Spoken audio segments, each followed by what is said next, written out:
So we have a half a cantaloupe here.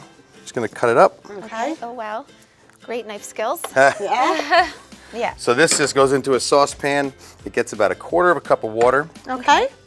And then you're gonna cover it and bring it to a simmer for about 10 minutes. All right. 10 fast, easy minutes, Yep. and through the magic of Through the television. magic of television, we I've have never one done this with cantaloupe. Have you?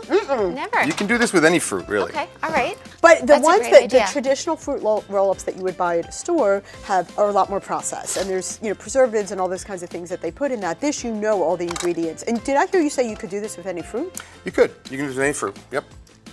You just want to get a nice smooth puree, I'm going to be doing this at home later. and you could This is a flavor this great with anything idea. you want.